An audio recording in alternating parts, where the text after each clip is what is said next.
Update India TV, हर खबर सच्चाई की ओर। राहुरी फॅक्टरी येथील प्रसादनगर परिसरात रोहिंगे तसेच बांगलादेशी अवैधरित्या वास्तव्यात असल्याची खोटी अफवा पसरवून जातीय तेढ निर्माण करणाऱ्या सुनील मुथावर कायदेशीर कारवाई करावी।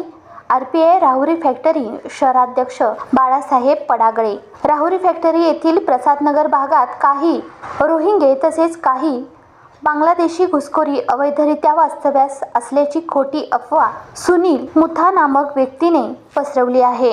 प्रसादनगर परिसरात सर्व जाती धर्माचे लोक गुण्यागोविंदाने राहत असून सुनील मुथा हा व्यक्ती समाजात जातीय तेढ निर्माण करण्याचा प्रयत्न करीत आहे। त्याच्यावर कायदेशीर कारवाई करण्यात यावी अशी मागणी राहुरी फॅक्टरी आरपीआय शहराध्यक्ष बाळासाहेब पडागळे यांनी केली आहे। राहुरी फॅक्टरी येथील हॉटेल जयश्री येथे घेण्यात आलेल्या पत्रकार परिषदेत बाळासाहेब पडागळे बोलत होते। यावेळी राहुरी फॅक्टरी सुन्नी मस्जिद अध्यक्ष तेनूरभाई पठाण, राजू थोरात, अतुल त्रिभुवन, बंटी लोंढे, सनी जगताप, फारुख देशमुख, अरबाज शेख, फिरोज पठाण, आदिक पठाण, सामी तांबोडी, सहील शेख, अब्दुलभाई पठाण, मोहिद्दीन शेख, गनी पठाण, पॅन्थर सेना राहुरी फॅक्टरी शहराध्यक्ष परवेज पठाण आदीसह प्रसादनगर परिसरातील नागरिक मोठ्या संख्येने उपस्थित होते। अहमदनगर जिल्हा प्रतिनिधी जालिंदर अल्हाट। 35 वर्षापासून प्रसादनगर परिसरामध्ये जे मुस्लिम बांधव आम्ही सर्व जे एकजुटीने राहत आहे, तर काल जे सुनील मुत्ताने जे वक्तव्य केलं, या वक्तव्याला आम्ही सर्व समाज मिळून त्याचा जाहीर तर निषेध तर करीतोच, पण त्याच्यावर कठोर कारवाई व्हावी ही प्रशासनाला आमची एक विनंती आहे। कारण की आम्ही सर्व एक गुण्यागोविंदाने या ठिकाणी राहत आहे आणि याच्यामध्ये तेढ निर्माण करणारा सुनील मुत्ता यांनी जे सांगितलं का इथं ते रोहिंगे आलेले, तर इथं काय रोहिंगे भिंगे कोणी आलेलं नाही, काही नाही। त्यांनी हे राजकारणासाठी जे काही करीत असन ही सापचूक तर आहेच, पण त्याच्यावर एक गुन्हा दाखल व्हायलाच पाहिजे। त्याशिवाय त्याला या अद्दल ज्यावेळेस त्याला घडन त्यावेळेस पुढं जे काही त्याला बोलायचं असन जरा तारतम्य ठेवून तो बोलेन। एवढं बोलून माझ्या राहुरी फॅक्टरी शहर अध्यक्ष या नात्याने मी सर्व मुस्लिम बांधवांना पाठिंबा देत आहे। हीच प्रशासनाला एक विनंती आहे।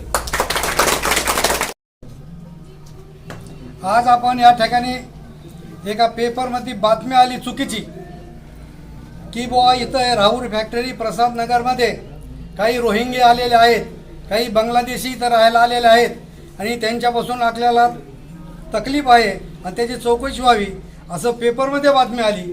त्याच्यामुळं इथंचला सगळं समाज जो आहे, हिंदू मुस्लिम दलित सर्व जे काही समाज आहे तो एकत्र झाला आणि त्यांनी असं ठरवलं की बाबा आपल्या इथे तर कोणी रोहिंगी नाही, कोणी नाही आहे, तरी पण सुद्धा आपल्या विरोधात एक चुकीची बातमी या प्रसादनगरला एक टार्गेट बनवलं आणि एक विशिष्ट समाजाला एक टार्गेट त्यांनी बनवलं आणि त्याच्यामुळे त्यांनी ती बातमी दिली। तरी इथं कोणी नाही, जर इथं कोणी आला तर आम्ही स्वतः त्याला पकडून देण्याची ताकद आमच्यात आहे। नवीन कोणी आला तर तरी आम्ही आता ज्या माणसाने ही बातमी दिली त्याच्या विरोधात आम्ही राहुरी येथे FIR दाखल करणार आहोत। कारण की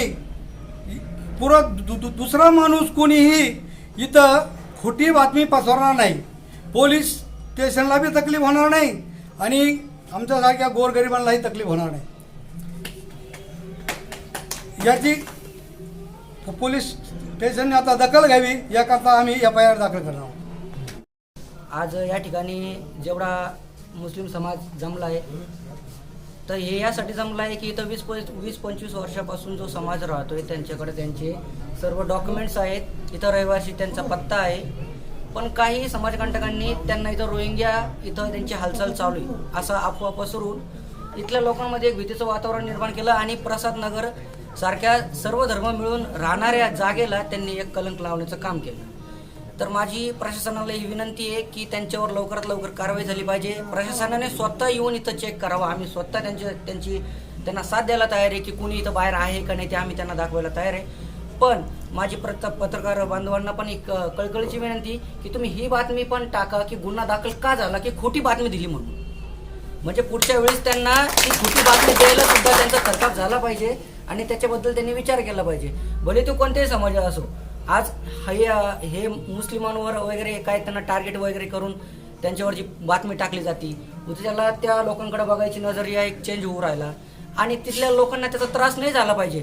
ही बातमी टाकली पाहिजे की यांच्यावर हा गुन्हा दाखल झाला का, तर यांनी ही खोटी बातमी दिली. आज तुम्ही या इथं बघा, चेक करा, आम्ही तुम्हाला सगळे पुरावे दाखवायला तयार आहे. सर्व नागरिक इथले तुम्हाला साथ द्यायला तयार आहे. कुणी असेल त्यांच्यावर शिक्षा झाली पाहिजे आणि कुणी नसन तर मग यांच्यावर कारवाई तर ती झालीच पाहिजे आधी, की ज्यांनी प्रसाद नगरचं नाव बदनाम करण्याचं काम केलं.